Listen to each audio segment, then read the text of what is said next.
Na linha com a gente para conversar com o Jornal Gente da Rádio Bandeirantes, o ministro da Infraestrutura, Tarcísio Gomes de Freitas. Ministro, bom dia, obrigado pela entrevista. Do ponto de vista do seu ministério, como anda o relacionamento com os governadores de estado e prefeitos para garantir a livre circulação de caminhoneiros, de combustível, de mantimentos, alimentos para a população em geral, em meio a essas regras diferentes em cada estado sobre distanciamento social?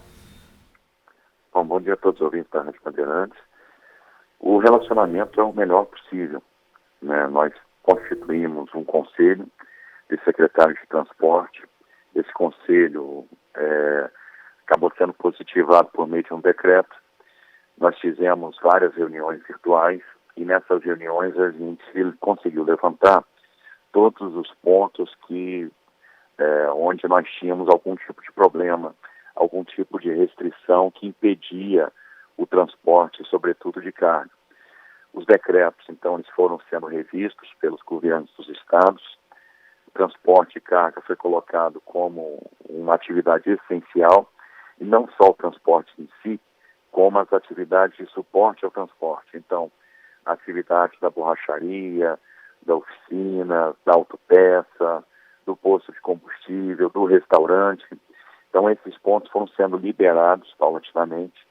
A mesma conversa nós tivemos com a Confederação Nacional dos Municípios, elaboramos com eles um dispositivo padrão para que a gente pudesse incorporar os decretos, também excepcionalizando essas atividades e atuando pontualmente nos municípios onde a gente detectava algum tipo de problema, até junto aos governos dos estados. Então, hoje nós não temos bloqueios em rodovias, nós temos os pontos de apoio funcionando, criamos aí um aplicativo que é o InfraBR, na verdade é um aplicativo que já existia, que nós tínhamos disponibilizado para os caminhoneiros para cálculo do frete. Nós adicionamos uma funcionalidade que foi a licitagem de todos os pontos de apoio abertos nas rodovias para que eles pudessem planejar suas viagens. E a Polícia Rodoviária Federal fez também um extenso levantamento, colocou isso num aplicativo da PRF.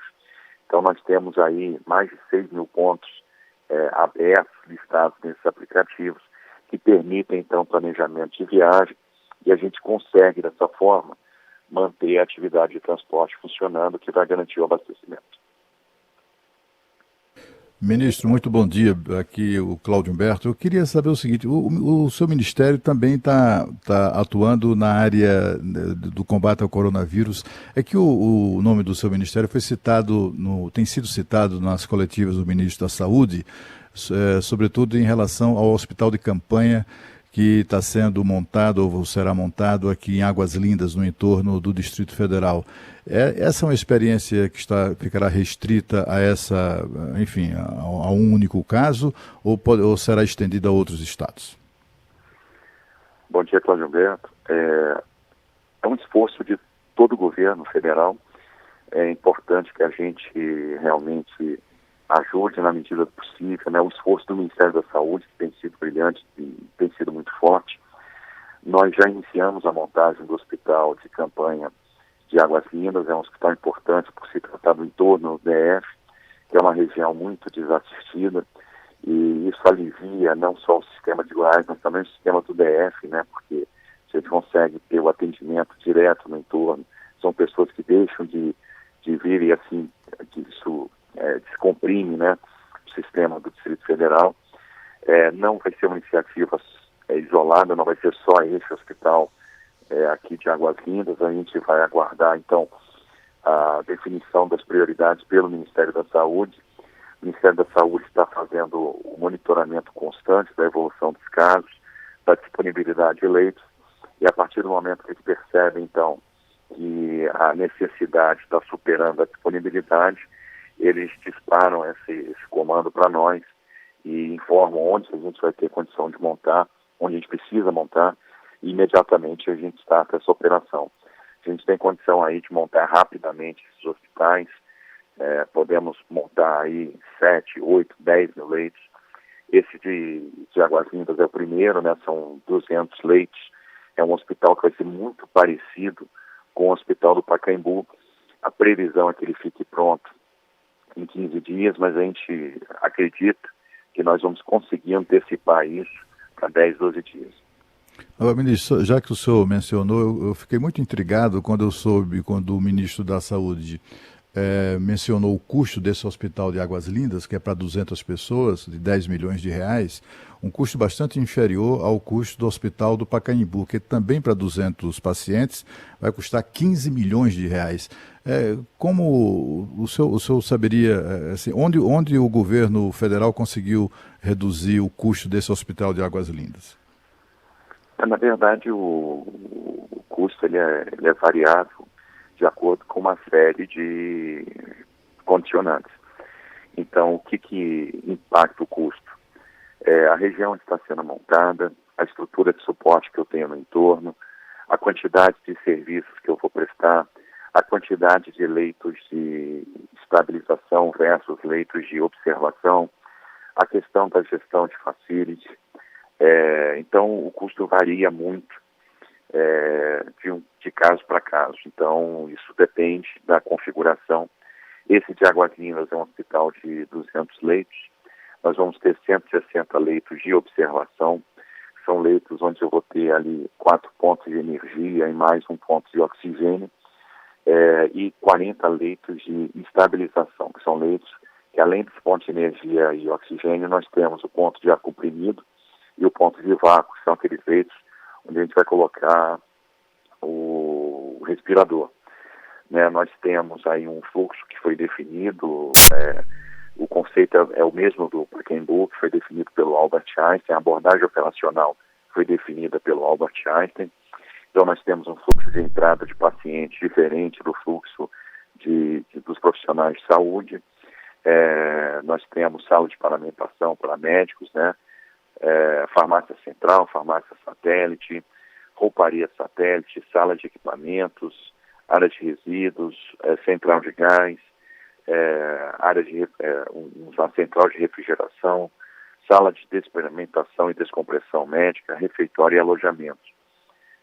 E estamos fazendo isso numa área preparada pela Prefeitura de Águas Lindas, isso tudo sendo supervisionado pela Secretaria de Saúde do Estado de Goiás.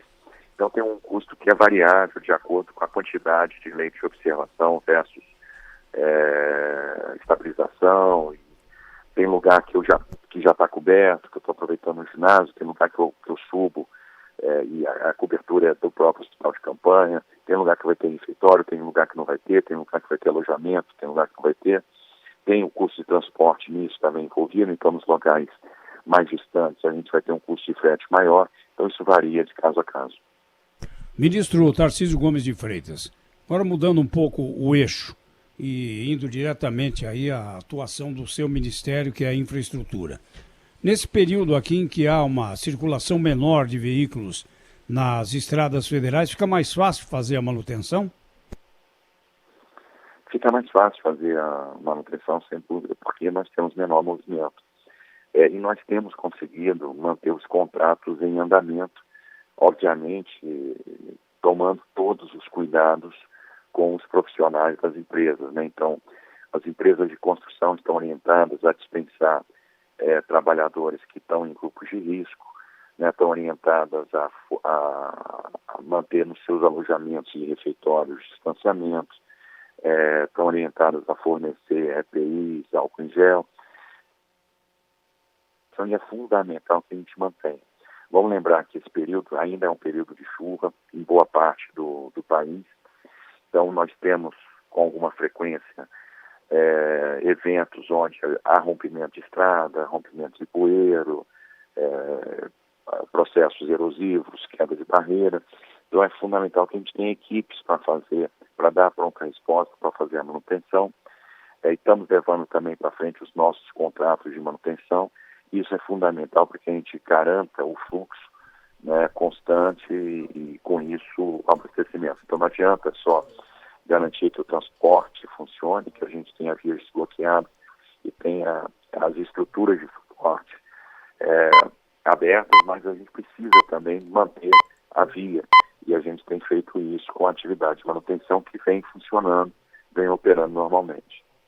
Bem, eu queria agradecer ao ministro da Infraestrutura, Tarcísio Gomes, que falou conosco aqui na Rádio Bandeirantes. Ministro, muito obrigada pela sua conversa. Até uma próxima, ministro. Muito obrigado, um bom dia a todos. Bom dia. Agora são 8h45 aqui no Jornal da Bandeirante, gente.